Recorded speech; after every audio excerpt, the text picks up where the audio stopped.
Les biens coups de cœur, voilà, on retrouve notre ami Grégoire Darico. Cette semaine, où nous emmenez-vous?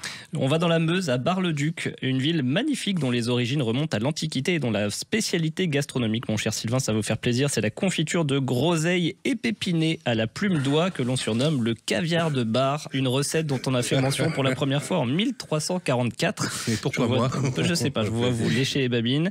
Moi, je vous ai trouvé une maison très sympa, Sylvain, charmante, située en plein cœur de Bar-le-Duc. Elle se compose d'un salon accueillant d'une belle cuisine intégrée donnant sur une véranda spacieuse et avec accès sur une terrasse. Idéal donc pour les beaux jours que le printemps annonce. Un bien qui est très bien entretenu, la chaudière et les fenêtres sont récentes et la toiture a été revue. Vous avez également un sous-sol, un grenier. La maison se situe tout près d'une école, de commerce et des transports en commun. Une maison, cher Laurent, qui nous présente un diagnostic de performance énergétique de D. J'espère qu'il est correct, ce DPE. Bref, une belle opportunité proposée au tarif de 126 000 € par l'agence Orpi.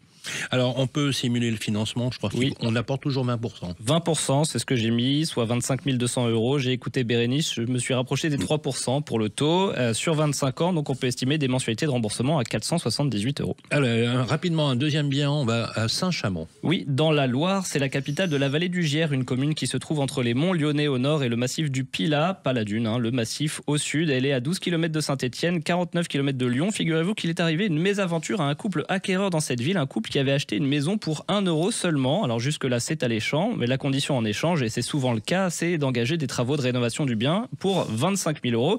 Ça reste quand même alléchant.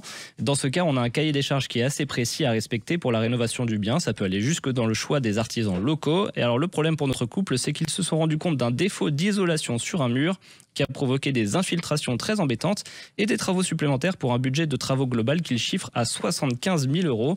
Et ça, mon cher Sylvain, c'était pas prévu. Le couple, considérant que c'était un vice caché, se tourne alors vers la mairie, mais la municipalité refuse de prendre en charge tout ou partie des travaux. Une tuile pour le couple qui assure que la nature de la roche était cachée lors de la visite. Bref, la ville ne pouvait pas être au courant puisqu'elle n'avait pas loué déjà cette maison. Et notre couple demande donc un remboursement de son euro symbolique et une aide dans la réalisation des travaux. Moralité, faites attention, quand c'est trop beau, c'est bizarre. Voilà, le cher coûte pas cher et le pas cher coûte très cher parfois.